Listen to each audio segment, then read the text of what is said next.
মানে বৃষ্টিতে একদম জীবন বরবাদ হয়ে গেছে, তার সাথে ঘোড়ার আমি আসছিলাম ঘোড়ায়, তো মধ্যিখানে আমার শরীরটা একটুখানি খারাপ হয়ে যায়। আর 8 কিলোমিটার, আর 8 কি 7 কিলোমিটার বাকি। আমাদের অবস্থা এই হলো বাবার অবস্থা। দেখতে দেখতে আমরা পৌঁছে গেলাম বাবা কেদারের মন্দিরে।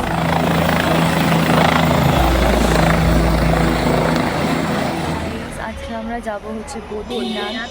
হয়েছিলাম অসাধারণ সুন্দর থেকে অত্যন্ত ভয়ঙ্কর।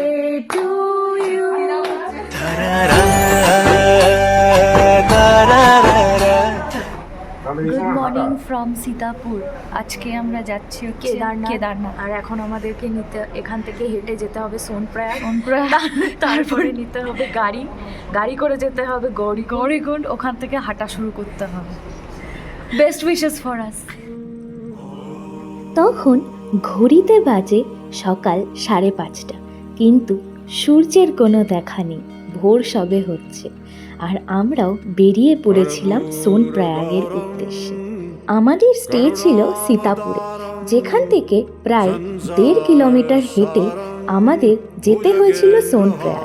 সেখান থেকে গভর্নমেন্ট গাড়ি নিয়ে আমরা পৌঁছে গেছিলাম গৌরীকুণ্ড এবং সেখান থেকেই আমাদের হাঁটা শুরু করি। আমরা ট্রেক করছি এখন কেদারনাথে, আর আমরা জঙ্গল চাকরি থেকে 3 কিলোমিটার হবে আছি। গৌরীকুণ্ড থেকে হাঁটা শুরু করে আমরা তখন ছিলাম জঙ্গল চাট্টির থেকে 3 কিলোমিটার দূরে, এবং বৃষ্টি আমাদের সঙ্গ কখনোই ছাড়েনি।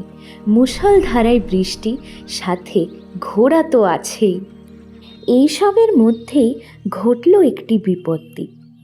গত কয়দিনের জার্নির কারণে এবং হঠাৎ বৃষ্টিতে টেম্পারেচার নেমে যাওয়াতে মায়ের শরীরটা হয়ে গেল একটু খারাপ, আর অক্সিজেনেরও একটু সমস্যা হচ্ছিল।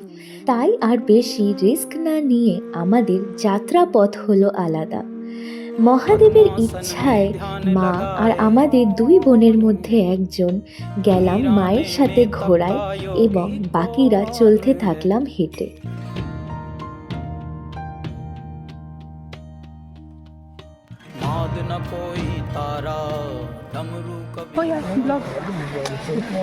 তো এখন আমাদের কি অবস্থা? খুবই খারাপ অবস্থা। এই হচ্ছে অপোজিটের ভিউ। মানে বৃষ্টিতে একদম জীবন বরবাদ হয়ে গেছে, তার সাথে ঘোড়ার হাঁটা চলার রাস্তা পর্যন্ত দিচ্ছে। এখন দেখি কখন পৌঁছে। হাই বল। कभी कबारा अधमूंदी आंखों से सब देख रहा संसारा। আমরা আছি এখন রামবাড়াতে, আর আমি আর মা আসছিলাম ঘোড়ায়।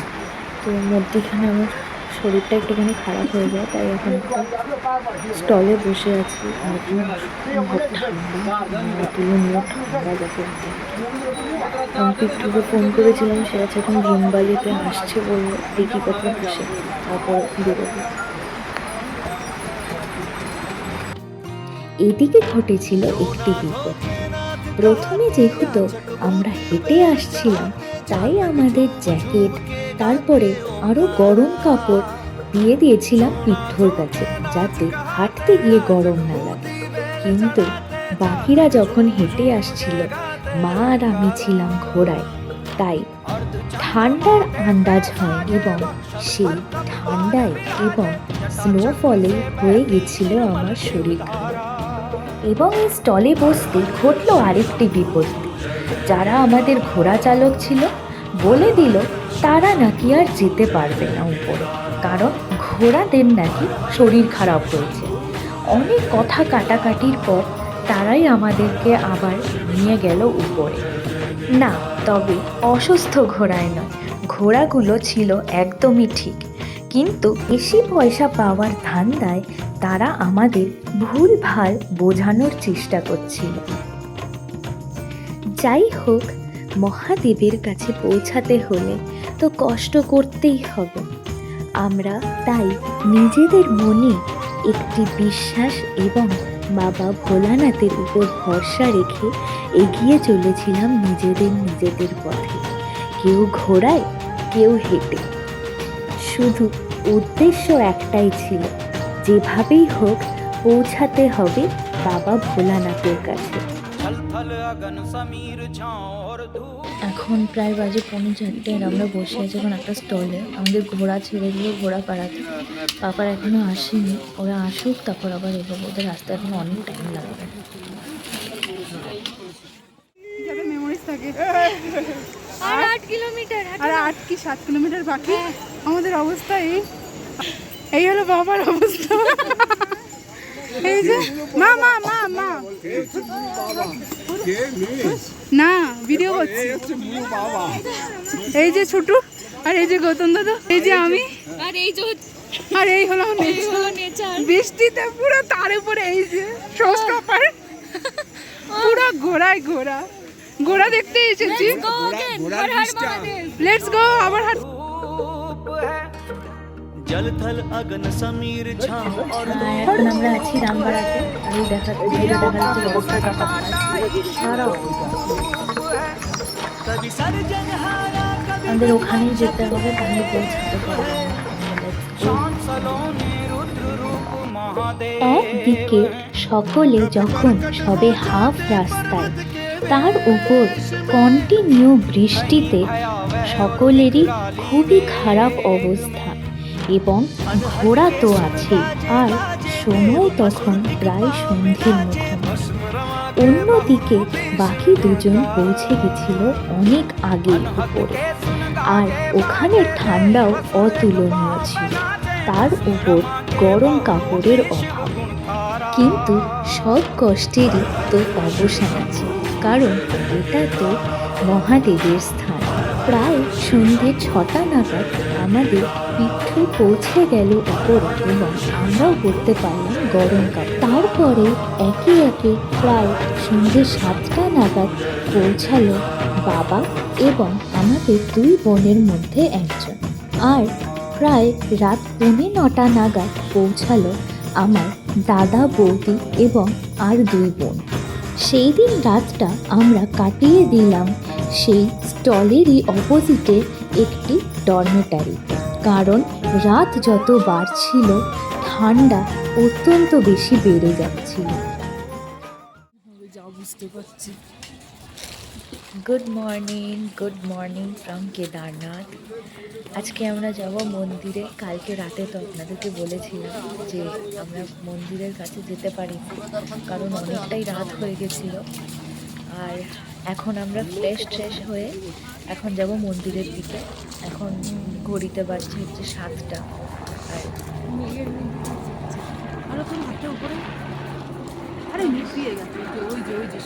আমরা এখন কেদারনাথে আছি, আর এখানে এইরকম বরফ পড়ছে, ওটাই দেখাচ্ছি। এখানে এখন এরকম বরফ পড়ছে, ওরে বাবা কি ঠান্ডা।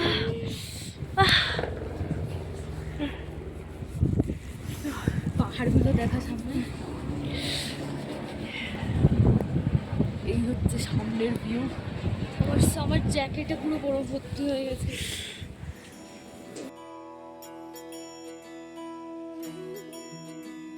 ফ্রেশ হয়ে তারপরে আমরা শুরু করলাম আমাদের যাত্রা।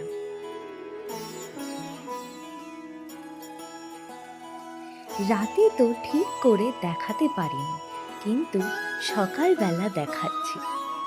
এরকম বাঁ দিকে ছিল অজস্র স্টল, আর ডান দিকে ছিল হচ্ছে নানা রকম টেন্ট আর ডরমেটারি।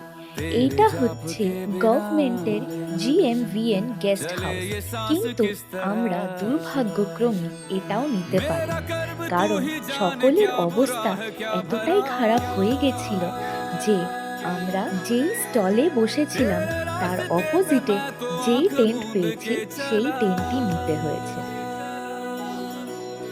तेरे नाम की जोत ने सारा हर लिया तमस मेरा দেখতে দেখতে আমরা পৌঁছে গেলাম সেই বহু অপেক্ষিত গেটের কাছে।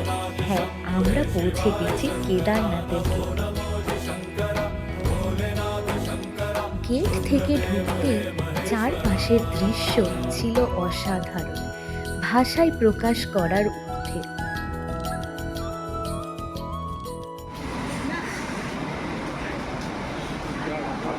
যাচ্ছি যাচ্ছি। তো আমরা পৌঁছে গেছি পুলের উপরে, আর এই পুলটা পেরোতেই আমরা পৌঁছে যাব কেদারনাথের মন্দিরে। আর নিচ থেকে বলছে হচ্ছে মন্দাকিনী, আর মন্দাকিনী ভয়ঙ্কর আওয়াজ, বাপরে।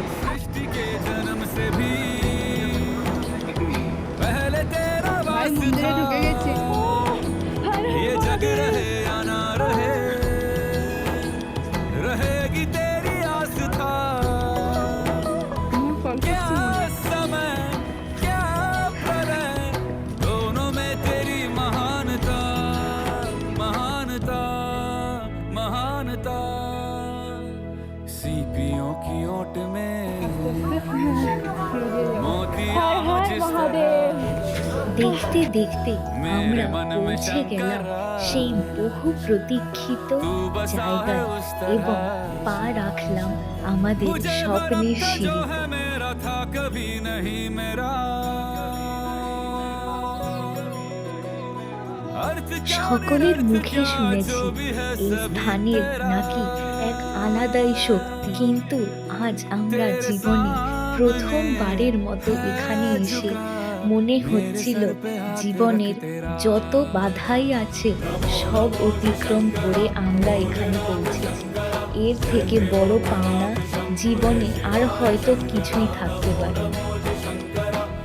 কত টিভিতে কত ভিডিওতে সত্যি দেখেছিলাম আর ভেবেছিলাম যে হয়তো একদিন যেতে পারবো, কিন্তু আজ যখন এই স্থানে এসছি, এই সিঁড়ি দিয়ে উঠে যাচ্ছি আস্তে আস্তে, তখন মনে হচ্ছিল সত্যি আমরা চোখের সামনে একটা স্বপ্ন দেখছি। লোকের মুখে শুনেছিলাম যে কেদারনাথে আসলে নাকি বাবা নিজেই তার কাছে ডেকে নেয়। আর সত্যি এই স্থানে আসতে মনে হচ্ছিল আমাদের চারপাশে কেমন যেন এক আলাদাই পজিটিভ এনার্জি ছিল। এত বৃষ্টি, এত দুর্যোগ, এত বাধার মধ্যেও আমাদের মনে না ছিল তখন কোনো ভয়, না ছিল কোনো অভিযোগ, শুধু মনে ছিল বাবার নাম। আর আমরা নিজের মনে হেঁটে যাচ্ছিলাম কেদার বাবার মন্দিরের দিকে। मांगा कुछ कभी नहीं, तूने सिर्फ है दिया। समुद्र मंथन का था समय जो आ पड़ा। কেমন অজানা এক অনুভূতিতে আমাদের সবারই চোখ থেকে পড়ছিল অঝরে জল, আর সত্যি চেঁচিয়ে বলতে ইচ্ছা করছিল হর হর মহাদেব। এই স্থানে এসে দাঁড়াতে পেরেছি এ আমাদের স্বপ্নেরও অতীত এবং বাবা কেদারের অশেষ কৃপা।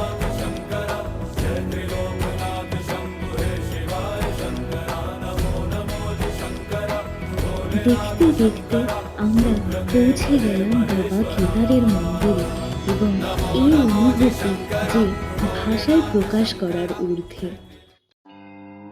তবে এরপরে শুরু হলো ভয়ঙ্কর স্নোফল, তার সাথে ঝড়, তাই জন্য আর তেমন ভিডিও করতে পারিনি। তবে আমাদের যেহেতু অনেকটাই লেট হয়ে গেছিল, তাই আর লাইনে দাঁড়ানোর সাহসটা করিনি, কারণ আমাদের আবার নামতেও হবে। তাই একেবারে স্পেশাল টিকিট কেটে আমরা স্পেশাল লাইনে দাঁড়িয়ে ঢুকে পড়েছিলাম। কিন্তু ভেতরে স্পেশাল লাইন আর নর্মাল লাইন সবারই দর্শন একসাথেই হয়। আর দর্শনের কথা নাই বললাম, অসাধারণ দর্শন পেয়েছিলাম বাবা কেদারের।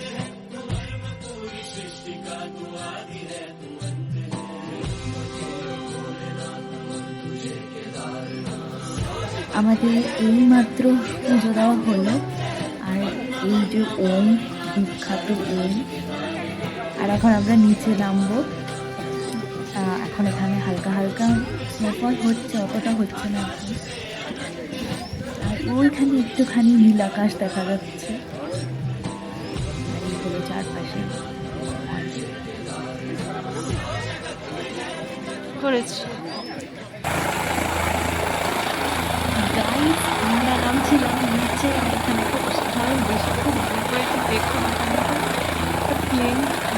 হেলিকপ্টার করবে, একটা হেলিকপ্টার পাশ থেকে আসছে, মানে যদিও বৃষ্টি দেখতে দেখতে প্রথমবার আমি দাঁড়িয়ে পড়েছি জাস্ট এই সিনারিটা দেখার জন্য। জাস্ট দেখি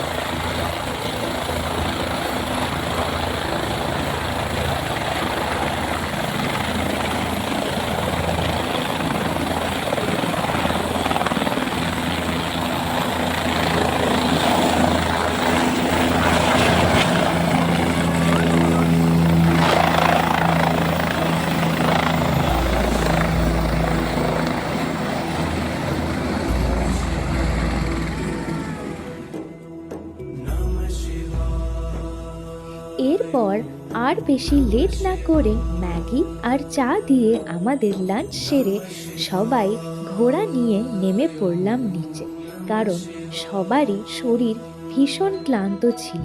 তাই আর ট্রেকিং করে নামার রিস্কটা নিলাম না, আর হয়েও গেছিল অনেকটাই লেট। সাথে শুরু হয়ে গেছিল আবার বৃষ্টি, কিন্তু মহাদেবের উপর বিশ্বাস আর মনে এক রাশ আনন্দ আর স্যাটিসফ্যাকশন নিয়ে আমরা কমপ্লিট করলাম আমাদের 3 ধাম।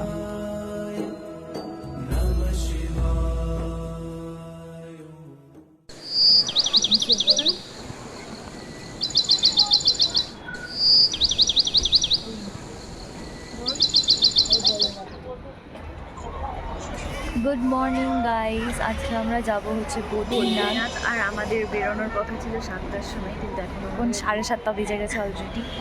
গুজগাছ। আর কালকে আমরা কেদারনাথ থেকে নেমেছি, খুবই খারাপ পরিস্থিতি ছিল, তাও আজকে রোদ উঠেছে, তাই ভালো লাগে। মানে সারা রাস্তা হচ্ছে বরফ, বৃষ্টি এই করতে করতে চলে গেছে, কাদা আর সাথে ঘোড়ার পটি। আর কেদারনাথে তো কালকে যখন মন্দির দর্শন করতে গেছি, বিশাল স্নোফল হয়েছে, পুরো অবস্থা খারাপ হয়ে গেছিলো। আর নিচে নেমে আসার পর হাত পায়ের অবস্থা তো ছেড়েই দিন, মানে ব্যথার চোটে অবস্থা খারাপ। তার মধ্যে রুমও অসাধারণ পেয়েছি, সারা রাত কারেন্ট নেই, কিছু নেই, খুবই খারাপ কন্ডিশন। মোমবাতি জ্বালিয়ে কাটিয়েছি। আর আজকে সকালবেলা রোদ উঠেছে, তাই রোদে আমরা এখন দাঁড়িয়ে আছি। তো আজকে আমরা যাচ্ছি হচ্ছে বদ্রীনাথ, তো ওখানে গিয়ে দেখো। আর এই হচ্ছে আমাদের চারপাশের এনভায়রনমেন্ট। অগাস্টে ক্লাউড বাস্ট হওয়ার পরে তারপরের সিচুয়েশানে আমরা গেছিলাম। আর এরম হচ্ছে হোটেলের স্টেয়ার্স।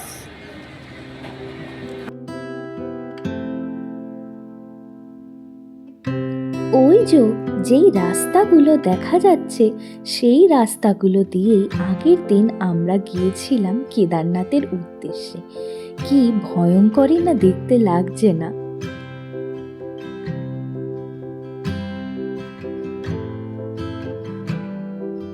প্রায় 3 দিন কন্টিনিউ বৃষ্টি হওয়ার পরে আজকে রোদটাও ভীষণ সুন্দর উঠেছিল, তাই আমরা সকলে ব্যালকনিতে দাঁড়িয়ে একটু রোদ উপভোগ করে নিচ্ছিলাম। আর একটু পরেই আমরা বেরিয়ে যাব বদ্রীনাথের উদ্দেশ্যে। তার আগে রুমগুলো দেখিয়ে নিই। এখানে সবকটা রুমই ছিল 4 বেডরুম। খুব কমফোর্টেবল না হলেও এক রাত কাটানোর জন্য ঠিক আছে। আর আমরা যেহেতু 8 জন ছিলাম, তাই আমাদের দিয়েছিল 3টে রুম, আর ওয়াশরুমগুলো মোটামুটি ছিল উইথ বেসিক অ্যামিনিটিস, যেমন wash basin, toilet and geyser.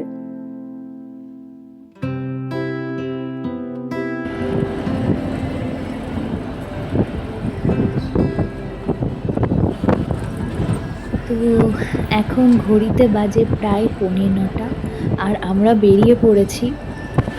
আর গান শুনতে শুনতে খুবই এনজয় করতে করতে আমরা এখন যাচ্ছি বদ্রীনাথে, কারণ আমাদের সবথেকে বড় পরীক্ষা, দ্যাট ইজ কেদারনাথ, হয়ে গেছে। আর মনে এক আলাদাই আনন্দ প্লাস স্যাটিসফ্যাকশন হচ্ছে। মানে কান্ট এক্সপ্লেন, মানে এতটাই ভালো লাগছে। তাই আমরা এখন সব সুন্দর সুন্দর গান শুনতে শুনতে এখন বদ্রীনাথ যাচ্ছি।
তো এখন আছি আমরা যোশীমঠে, একটু আগে যোশীমঠে ঢুকিনি, তার আগে রোডের কন্ডিশন, ও মাই গড, ওদিকে ঝড় চলছে।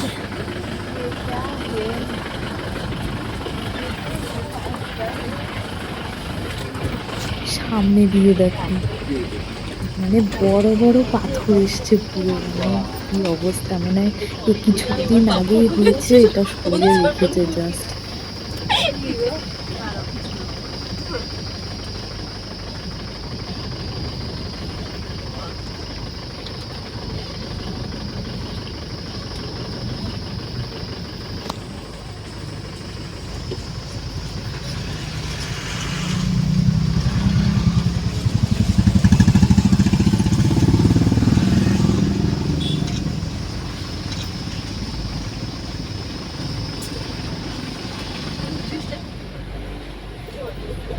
কি অবস্থা বাবা রে!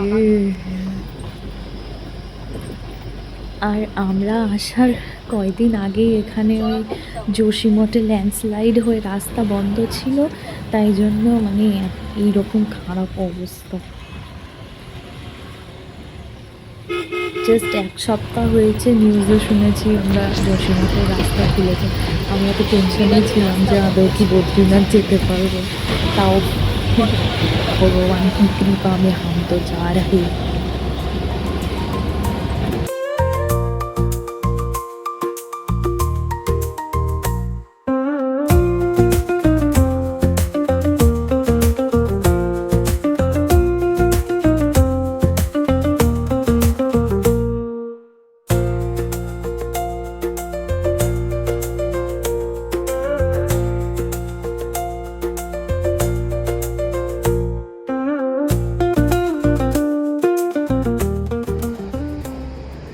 আমরা এখন এখানটায় নামলাম, এখানে একটুখানি লাঞ্চ ফাঞ্চ করবো, একটা হোমস্টে মতনই জায়গা এটা। আর আশেপাশের এনভায়রনমেন্টটা জাস্ট মানে কিছু বলার নেই, স্পিচলেস, এত সুন্দর প্লাস এত শান্ত। সবাই ভেতরে বসে আছে এখন। এখানে থেকে আমরা একটুখানি লাঞ্চ করে নিয়ে তারপরে আবার রওনা দেবো।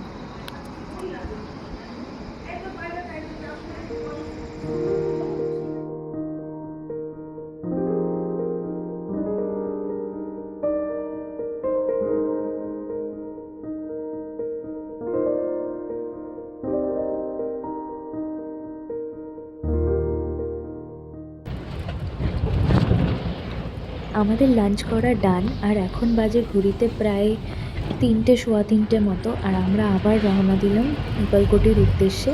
ওখানেই আজকে আমাদের স্টে।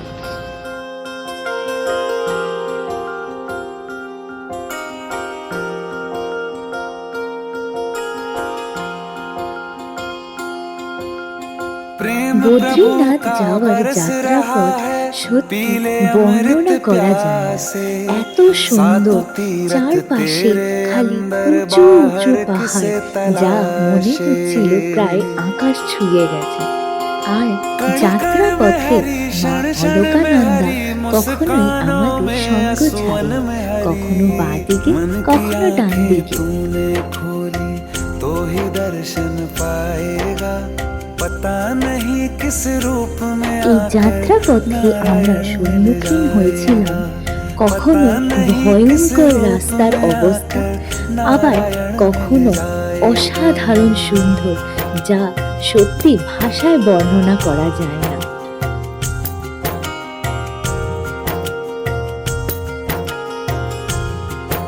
আমরা এই রাস্তা সত্যি প্রাণ দিয়ে উপভোগ করতে করতে যাচ্ছিলাম।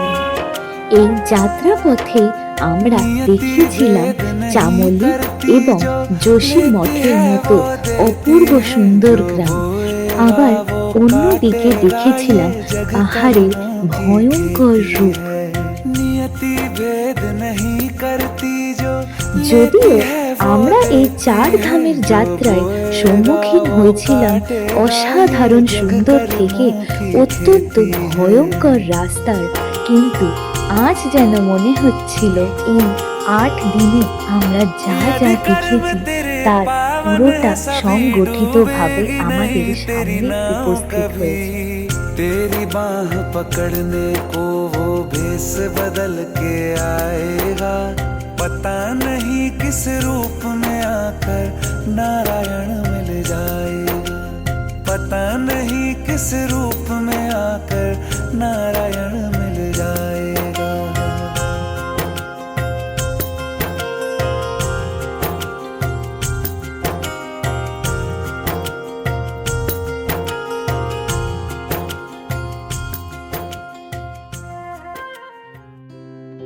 প্রায় 5টা নাগাদ আমরা পৌঁছে গেলাম আমাদের হোটেলে, আর হোটেলটা ছিল অপূর্ব সুন্দর।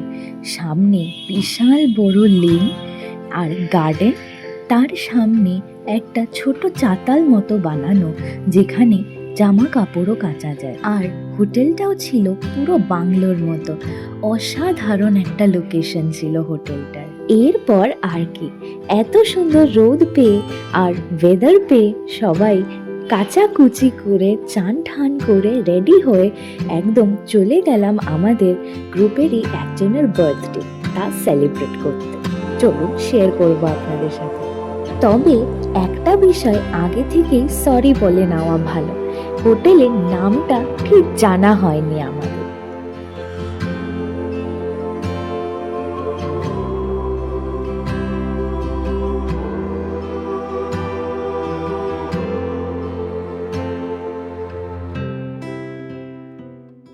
সো গাইস, আজকে আমাদের টিমের একজন মেম্বার জন্মদিন। তার জন্মদিন কিভাবে পালন হচ্ছে দেখুন আপনারা।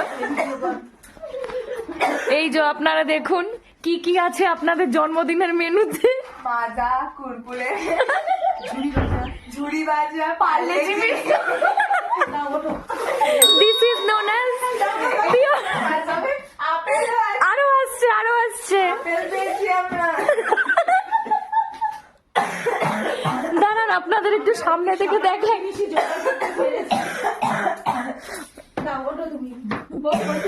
এই যে দেখুন কত কিছু আছে, কোনটা খাবেন আপনারা বলুন? জন্মদিন স্পেশাল। আরেকজন কাস্তে কাস্তে অজ্ঞান হয়ে যাচ্ছে। আর যার জন্মদিন তিনি হচ্ছে এই যে, একটু মুখটা দেখাবেন প্লিজ।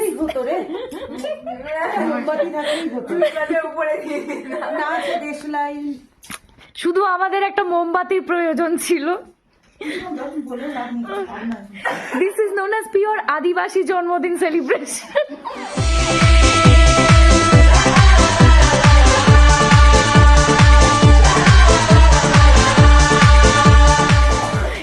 Healthy birthday. আমরা কেক নিয়ে আসতে পছন্দ করি না।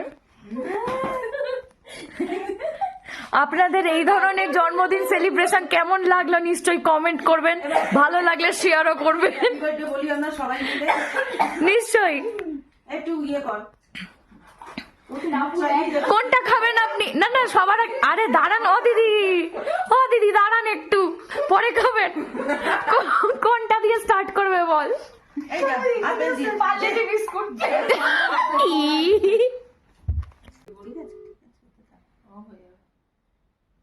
তো গাইজ পাপা আর সমর দাদা নিয়ে চলে এসছে কেক, আর কেকটাকে হেভি সুন্দর দেখতে, দেখেই লোভ লাগছে।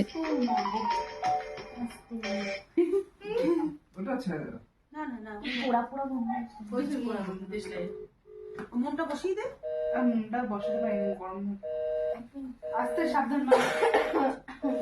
নাও এগুলো সরো, এগুলো সরো। দাও রেডি না। Happy birthday. আরে ছবি আসছে না এটা। ঠিক আছে। নাও happy birthday to you, happy birthday to you, happy birthday dear Tapu, happy birthday to you, may God bless you, may God bless you, happy birthday dear Tapur, happy birthday to you.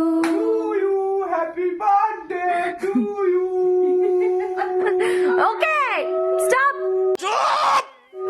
আরে stop. আগে বল বাবা, আগে বল বাবা, তারপরে পড়বে নিচে হাতে। খাও, একটু ভিডিও করে নাও। আমি তোকে রাখে দেব, আমি কেন খাবো? তাড়াতাড়ি আসো। এক মিনিট। নাও মা। হ্যালো, যা উঠে দিবা বাবা। টাপুরের ভিডিও কেক কাটা হচ্ছে, খাবা? মাম্মা দুধ দিয়ে আশীর্বাদ দাও। দিদা হবে না, দিদা দাদু দিবে। হ্যাঁ হ্যাঁ। এই রকমই হাসি মজা করতে করতে আমরা শেষ করলাম আমাদের আজকের দিনটা। এরপর আর বেশি লেট করিনি, একেবারে ডিনার সেরে নিয়ে চলে গেলাম যে যার রুমে, কারণ কালকেও অনেক ভোরে আমাদের উঠতে হবে বদ্রীনাথ যাওয়ার উদ্দেশ্যে। It's the others who are dying. Light a candle. দেখা হচ্ছে পরের পর্বে একটি নতুন গল্প নিয়ে।